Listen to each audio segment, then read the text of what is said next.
គូរដំស្រីវត្តវត្តជំរុះគូទី4ជុំទី1ទឹកទី3ចូលដល់ទឹកទី3បាទឈ្នះស្លាប់បាទគឺយើងតែមបាទល្អណាគឺយើងល្អបាទឈ្នះបន្ទុក3បន្ទុកដូចគ្នាគ្រាន់តែថាបាទបោកចុងក្រោយទៅអ្នកណាផ្ដួលដៃគូបានល្អគឺឡើងមួយជើងរបស់ប្រមាញពីរដៃចូលមួយជើងវិញមួយដៃពីរដៃរបស់សុភ័ក្រ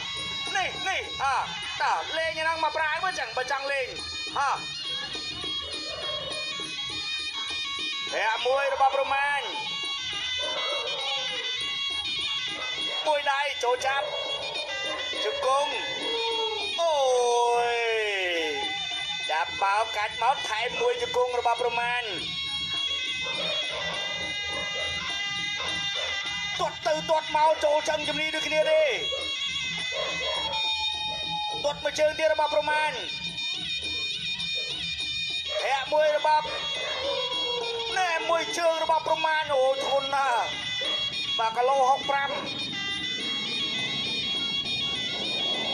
មួយដៃចាប់ជាប់លែងហ៊ានឡើងហើយអ្នកណាឡើងនៅនឹងដួលអញ្ចឹងលែងហ៊ានឡើងហើយមានលោហិតមានលោហិតអីប្រមាណមួយរបស់សម្ភ័រទាត់ជង្គង់ទប់ខាងលើទាត់ខាងលើអត់ទៅពីរដៃណាមួយដៃចូលឡើងទាញមើល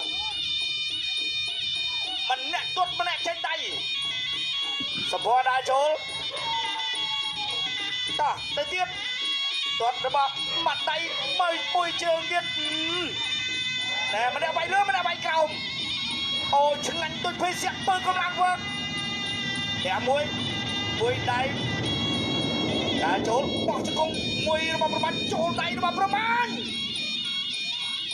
ចាប់ជាប់ចាប់កាច់ចាក់ជង្គង់របស់ប្រមាណជង្គង់របស់សុភ័ក្របាទលោកអញ្ញាកដាលចាក់បំបែកចេញហើយ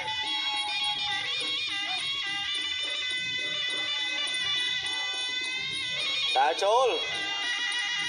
មួយរបស់ប្រមាណមួយទៀតរបស់ប្រមាណពីរដៃរបស់ប្រមាណប្រមាណជាយាមគៀងបាទសុភ័ក្រជាយាមគៀងប្រមាណអាបាញ់មិនដៃរបស់សុភ័ក្រទេអធិស្ឋានបាទប្រមាណចាប់ផ្ដើមលេងអវងតាយបាទយកដាក់គ្នាអីមួយជើងផុតបាត់លោកអញ្ញាកដាលទឹកទី3